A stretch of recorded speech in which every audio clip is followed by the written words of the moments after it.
Hello students, we are going to read lesson number 2 to sleeps question answers. Let us discuss how do the sheep pass by. How means कैसे जो sheeps होती हैं पास कैसे pass by होती हैं, कैसे निकलती हैं जब वो अपने झुंड में होती हैं. तो दे पास बाय, ये देखिए फर्स्ट लाइन में लिखा है लाइजरली, बस आपको इतना ही याद करना है leisurely. Where do the small bird sing in the morning. कहाँ पर छोटी चिड़िया मॉर्निंग में सिंग करेंगी, गाएंगी. तो ये क्या है, ऑर्चर्ड.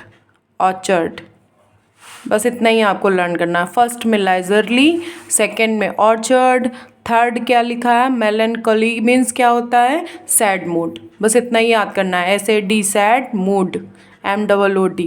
ठीक. फिर for how many nights has the poet been unable to sleep.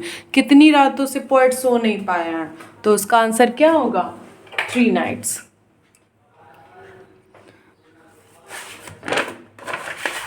Word meaning पढ़ लेते हैं.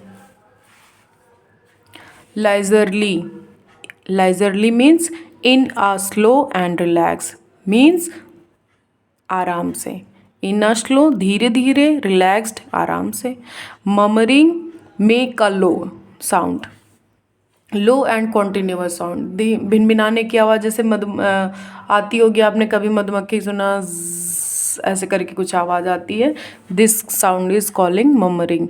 मेलोडीज, मेलोडीज़ का मीन्स होता है स्वीट साउंडिंग, मीठी. जो कोयल के गाने की गाती है मधुर सा गाना, उसी को क्या बोलते हैं, melody. Uttered, uttered means make a sound या say something. Uttered means say something या make a sound, said something. कुछ भी बोलने को अटर्ड बोलते हैं. ऑर्चर्ड, ऑर्चर्ड ऐसा place, a place planted with many fruits, fruit trees. ऐसा प्लेस जहाँ पर बहुत सारे फ्रूट्स के ट्री लगे होते हैं, उसको हम क्या बोलते हैं, orchard. Melancholy with a sad mood means जिसका मूड क्या हो, एकदम ख़राब हो. आप अच्छे मूड में, फीलिंग आपको लग रहा हो बहुत लो फील कर रहे हो, उसी को क्या बोलते हैं, मेलनकोली. स्टील्थ, स्टील्थ मीन्स होता है अ सीक्रेट. कोई धीरे धीरे, जैसे कभी कभी मम्मी पापा सो रहे होते हैं तो बच्चे क्या करते हैं, बहुत धीरे से आवाज़ दरवाज़ा खोलते हैं. इट्स वही मीनिंग क्या है, stealth. We are away, waste away यानी क्या करना, किसी चीज़ को इरेज कर देना, मिटा देना. और जैसे उनकी नींद क्या हो गई थी, वेयर अवे हो गई थी, पूरी क्या चली गई थी. और इसको पढ़ते हैं दी. ओल्ड इंग्लिश में इसको पढ़ा जाता था दी को, जो न्यू इंग्लिश में हम इसको पढ़ते हैं you. Thee equal to you, ऐसे समझ लीजिए. बैरियर, बैरियर होता है something that prevent movement from one place to another, यानी एक स्थान से दूसरे स्थान तक जाने के लिए क्या करना, प्रिवेंट करना, जाने ही ना देना उसको. This called is barrier. Joyous, full of joy, आनंद से भरा हुआ, क्या होता है, joyous. Once again we are reading leisurely, murmuring, melodies, uttered, orchard, melancholy, stealth, veer away, the, barrier, joyous. What are the things that the poet think about when he is unable to sleep? What are the things, what means क्या, are माने हैं, things माने चीज़ें, that की, the poet thinks जिनके बारे में poet think करता है यानी सोचता है. थिंक मीन्स सोचना. अबाउट के बारे में. व्हेन जब. He is unable, he means वह, इज़ माने है, अनेबल माने अयोग्य, टू स्लीप सोने के अयोग्य है, तब वो क्या सोचता है. तो देखिए फर्स्ट स्टैंजा में हमने पढ़ा था, उसने किसके किसके बारे में सोचा है, sheep that leisurely pass by. First वो सोचता है कि जो ये भेड़ों का झुंड है वो किस तरह से गुजर रहा है, आराम से गुजर रहा है. सेकंड चीज़ वो सुनता है sound of rain. Third bees murmuring. Fourth fall the river. Fifth wind, seas, smooth field, white sheet of water and pure sky.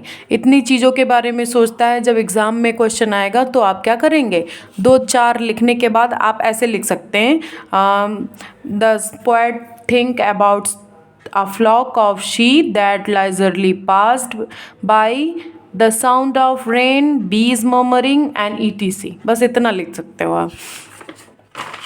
Second, according to the poet what is the barrier between one day and another. एक दिन और दूसरे दिन के बीच का barrier क्या था, poet ने कहा था, तो वो क्या था, स्लीप। स्लीप ही लिखना है बस। स्लीप लिखने के बाद बोलेंगे, स्लीप हमने याद कर लिया, और उसके बाद हम क्वेश्चन से लिखेंगे is the barrier between one day and another. What की जगह पे क्या लिख लेना है, स्लीप, और उसके बाद it is the barrier between one day and another. Why does the poet think that sleep is important. Poet ऐसा क्यों सोचता है कि स्लीप इम्पॉर्टेंट है। अच्छा आप ही बताइए, कभी आपको नींद नहीं आती है तो आपको कैसा लगता है। तो स्लीप क्या है, इम्पॉर्टेंट है, क्योंकि ये क्या है, अगर स्लीप नहीं आएगी तो आपकी मॉर्निंग क्या हो जाएगी, वेस्ट हो जाएगी। इसीलिए हम लिखेंगे sleep is important because sleep important है, क्योंकि without sleep the morning would be waste. Morning क्या हो जाएगी, वेस्ट हो जाएगी। ना ही आप बीज के मर्मरिंग को एंजॉय कर पाएंगे, रिवर्स के फॉलिंग को एंजॉय कर पाएंगे, ना ही तो चिड़ियों के चहचहाने की आवाज़ को एंजॉय कर पाएंगे, सूरज के निकलने को, ये भी कुछ नहीं एंजॉय कर पाएंगे, क्योंकि आपको कुछ भी अच्छा लगेगा ही नहीं, क्योंकि आपने रात में सोया ही नहीं था। What is the sleep of mother. Sleep of mother कौन थी, तो वो क्या थी, स्लीप ऑफ मदर। अभी जब हमने लास्ट स्टैंजा पढ़ा था तो बोल रहे थे कि स्लीप मदर के बारे में बात कर रहा था, तो वो क्या थी, फ्रेश थॉट था और जॉयस हेल्थ था। स्लीप किसकी मदर थी, फ्रेश थॉट की और जॉयस हेल्थ की मदर थी। Read and answer. When the poet unable to sleep, he think about।